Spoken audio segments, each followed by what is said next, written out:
moment in time you're under arrest for murder. You don't have to say anything. May harm you physically from questions from each later line in court. Anything you do say may be given evidence. Necessity to arrest. Prompt and effective investigation to prevent any physical injury to anyone else. At this moment in time, you're under arrest for murder, okay? Does that make sense? I didn't do anything. I didn't do anything. Listen to what I've got to tell you. Listen, you do not have to say anything, I but didn't it may do harm your defence anything. if you do not mention when questioned, so that you may later rely on in court. Anything you do say may be given evidence. I didn't do nothing. Okay? The necessity for the arrest is to conduct a prompt and effective investigation and prevent any further harm to any person, okay? Does that make sense? Yeah. Marcus Huntley, I'm arresting you on suspicion of murder. I'm going to caution you, you do not have to say anything, but it may harm your defence if you do not mention when questioned something which you later rely on in court. Anything you do say may be given in evidence. So the circumstances, at approximately 6 p.m. on Sunday the 9th of March at 10 Llys Ilith Talbot Green, Joanne Penny, 40 years, opened the door to the address and was fatally shot to the chest. You've been identified and believed to be one of the 3 persons who have gone to the address and committed this offence. The necessity for the arrest is to allow the prompt and effective investigation of the offence to prevent you from causing physical injury to yourself or any other person, and to prevent any prosecution for the offence from being hindered by the disappearance of you, okay? So the time is 23 minutes past 10. You're going to be arrested for the murder of Joanne Penny, which happened in the Talbot Green area of South Wales. It happened yesterday. A total of 6 people have been sentenced to life in prison for the murder of a woman who was fatally shot after a violent feud between rival drug gangs escalated. Joanne Penny, 40, was killed after being shot in the chest at close range by 21-year-old Marcus Huntley when she answered the door of a flat she was visiting in South Wales in March last year. Huntley was ordered to serve a minimum of 30 years and 146 days before being eligible for parole. His co-defendant, 39-year-old Ronaldo Baptiste, who helped plan the killing while serving a prison sentence, received a minimum term of 42 years after being convicted of his second murder. Several other members of the gang also received life sentences at Cardiff Crown Court. Jordan Mills Smith, 34, must serve at least 27 years. Joshua Gordon, 28, was given a minimum term of 32 years.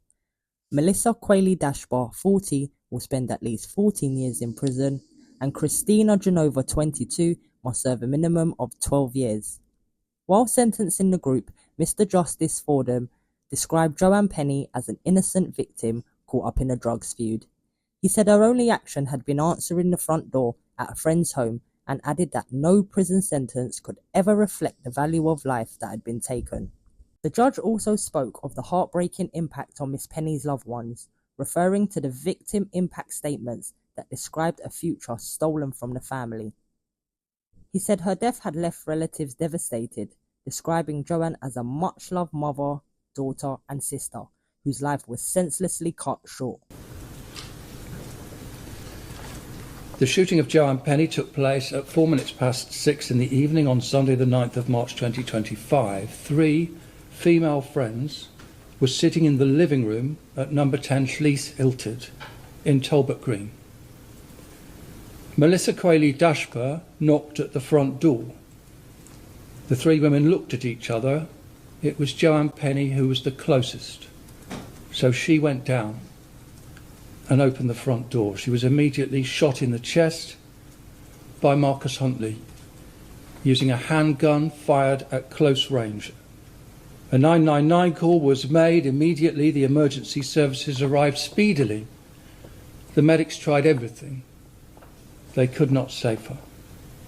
The shooting at the doorstep of number 10 was intended by Joshua Gordon and Marcus Huntley, who planned it, to be a decisive show of strength by the RICO group. RICO is Joshua Gordon. His lucrative crack dealing operations had recently expanded into the Cardiff area. That expansion was the idea of Ronaldo Baptiste, who vouched for his Cardiff-based friend Jordan Mills Smith, who in turn vouched for his Cardiff-based friend Marcus Huntley. All 4 men were in it for the money, To succeed, they needed to find customers and ways to sell drugs. There were many setbacks. But in particular, there was violent resistance from local drug dealer Jimmy Joseph. It happened twice. It had given Jimmy the upper hand. It had seriously blocked the RICO Group's drugs trade. It had disrespected Joshua Gordon, putting him down. The doorstep shooting was a reprisal. It was retribution. It was a deliberate escalation. It was to establish primacy, to get Jimmy to back off, all to enable the RICO Group's drug dealing to flourish, all ultimately for money. Number 10 was significant. Number 10 was where Jimmy had twice violently resisted the RICO Group. Each time, members of the RICO Group had tried to sell crack cocaine. Each time, Jimmy had led the way in person. Jimmy had been seen brandishing a gun. He used it to pistol whip a drugs runner for the RICO Group, Sairaj Mann. The shooting at Talbot Green was an act of extreme violence by people willing not only to brandish a gun, but actually to shoot someone with it. Marcus Huntley fired the handgun at the doorstep of number 10. He did so intending to kill the person who opened the door. Joshua Gordon, Ronaldo Baptiste, Jordan Mills Smith, Melissa Quayle Dashba and Christina Geneva each deliberately encouraged or assisted an act of physical violence intending that someone would be caused at least really serious injury, or intending that the perpetrator would act with that intention. Joshua Gordon is aged 28. He was 27 at the time of the murder. By March 2024, he was still co-running a drugs line in Leicester called the Reese Line, supplying crack cocaine direct to users. Those users included Melissa Quayle Dashpa, Molly Cooper and Sairaj Mann. By March 2024, Joshua Gordon was also involved in wholesale buying and selling of white blocks of crack cocaine, half kilos and kilos, supplying Birmingham, Manchester, Coventry and Nottingham. He recruited and used drivers and drug runners. He rented cars for Molly Cooper to drive him around. He did not drive, but he obtained a 2024 registration Volvo XC40, which his young partner Christina Geneva drove. Christina Geneva is aged 22. She was aged 21 and 2 months at the date of the murder. Tony Porter was one of Joshua Gordon's drivers. Joshua Gordon made arrangements with Tony Porter by getting Christina Geneva to communicate with Melissa Quayle Dashpa. Joshua Gordon liked to stay in the background where possible. He would ride around in the back of Tony Porter's Nissan with Melissa Quayle Dashpa in the front passenger seat. All it cost Joshua Gordon was a modest amount of cash for Tony Porter and a £40 one-day supply of crack cocaine for Melissa Quayle Dashpa. Melissa Quayle Dashpa is aged 40 and was 39 at the date of the murder. Ronaldo Baptiste is aged 39 and was 38 at the date of the murder. He had been a professional drug dealer in Leicester. That's how he and Joshua Gordon had come across each other. Ronaldo Baptiste's drug dealing business was interrupted when he was arrested in April 2021 for the murder of Anand Palmer. Anand Palmer had been one of Ronaldo Baptiste's drivers. Ronaldo Baptiste believed Anand Palmer had become unreliable, untrustworthy and disloyal. He'd stopped driving for Ronaldo Baptiste and started driving for a rival drug dealer. Ronaldo Baptiste's response was to use a decoy and an associate to administer a very severe punishment beating, leaving the dying Anand Palmer in the boot of a car. For that murder, Ronaldo Baptiste is serving a life sentence with a minimum term of 25 years. He has 19 years and 296 days of that minimum term still to serve. His April 2021 arrest and imprisonment did not stop his drug dealing. He got hold of an iPhone in prison. He was able to generate an income using his contacts and brokering deals. He had upstream contacts who were suppliers of cocaine, including crack cocaine. He joined forces with Joshua Gordon. He initiated the expansion into the Cardiff area based on knowing Cardiff-based Jordan Mills Smith from their East London upbringings. Jordan Mills Smith is aged 34. He was 32 at the time of Joanne Penny's murder. He joined the project with enthusiasm. He knew Marcus Huntley from work at the Aldi warehouse. He identified Marcus Huntley as someone who could front up the drug selling in Cardiff. Jordan Mills Smith made arrangements for his grandmother's council house at Bryn Celyn in Pentwyn to be vacant and available for breaking down the drugs. He performed that role and was Marcus Huntley's right-hand man. Marcus Huntley is aged 21. He was aged 20 years and 6 months at the date of the murder. He took up Jordan Mills Smith's idea enthusiastically. He reduced and then stopped his work at Aldi. He relished becoming Rico's local leader. Marcus Huntley was organising the front-line drug dealing and finding premises to sell from.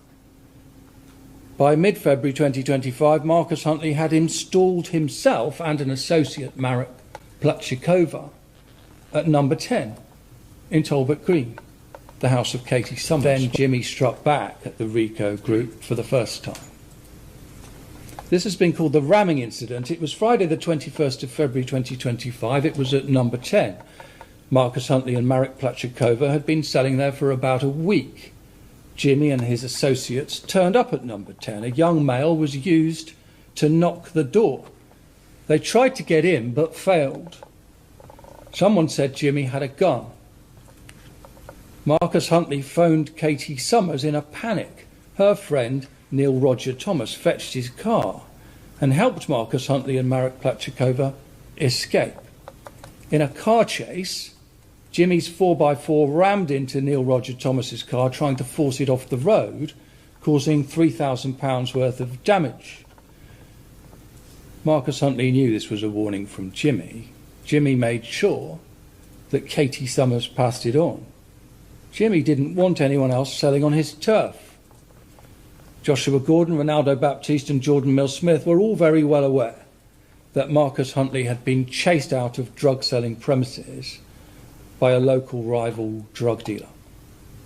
Marcus Huntley set about finding alternative places for selling drugs. At this point, Joshua Gordon sent Sai Rajman, his runner and Christine Genova's friend, down from Leicester to Cardiff. At this time, Ronaldo Baptiste was urging Marcus Huntley to get things sorted out. Jordan Mills Smith recorded a video teasing the new hood celebrity Marcus Huntley, who was on the phone trying to sort out new sales premises. Marcus Huntley arranged for Sai Rajman to be installed at Callum Kelleher's house. But that didn't work. Sai Rajman got arrested by the police for selling drugs. His drugs and his phone were seized.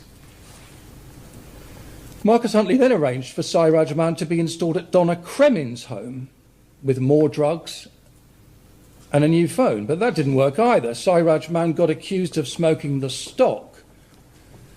After that, Marcus Huntley and Jordan Mills Smith took Callum Kelleher and Sai Rajman to some woodlands. Marcus Huntley made a video of Callum Kelleher giving Sai Rajman a beating with a stick, with Jordan Mills Smith also watching on. Marcus Huntley messaged some associates to say, "We made 'em scrap." Joshua Gordon and Ronaldo Baptiste were kept informed of all of these events. It was Joshua Gordon who found out that Sairaj Man had been arrested and told Ronaldo Baptiste. Marcus Huntley sent the Woodland beating video to Ronaldo Baptiste, who watched it and was interested in it. The impediments to the Cardiff operation of the RICO Group were all a serious problem. The RICO Group's drug dealing in Cardiff was going to need a breakthrough if it was going to succeed. It was during the period after the ramming incident that the idea arose of Marcus Huntley getting a gun available for use against local rivals. I cannot be sure whose idea that was. But it was one or more of Marcus Huntley, Joshua Gordon and Ronaldo Baptiste. They all knew about it. Ronaldo Baptiste messaged Marcus Huntley on the 23rd of February 2025 to say he foresaw Jimmy starting shooting, smoking, and describing Sairaj Man as defenceless. Ronaldo Baptiste described that as a serious problem for the group. A week later, on the 2nd of March 2025, Marcus Huntley reported this to Ronaldo Baptiste. Joshua Gordon was saying he could get Marcus Huntley a shotgun for £800, which when it was used, their rivals would really hear. In between those communications, Ronaldo Baptiste had put Marcus Huntley in touch with a London-based firearms dealer who could supply a range of guns at a range of prices. Ronaldo Baptiste sent various messages to Marcus Huntley with various videos and photos of firearms. One firearm which featured was a Smith & Wesson and live ammunition in a brokered deal for an unnamed recipient, where Ronaldo Baptiste could take a hidden cut of £1,000 and Marcus Huntley a hidden cut of £500. I cannot be sure that that was for Marcus Huntley to use in Cardiff, but I am sure that there were other firearms featuring in Ronaldo Baptiste's communications. Marcus Huntley had options for a firearm for intended use against rivals other than Rico's suggested shotgun. I'm sure that the handgun and matching ammunition which Marcus Huntley acquired and then used in the murder of Joanne Penny on the 9th of March 2025 was sourced either through Joshua Gordon's contacts or Ronaldo Baptiste's contacts, or both. I cannot be sure which of these it was. Moral of the story, guys: money is the root of all evil. And when it comes at the cost of an innocent life, a mother of 4 children, everything needs to be reconsidered. We all gossip with Jay Jones. Like, comment, share, subscribe. Peace out, guys.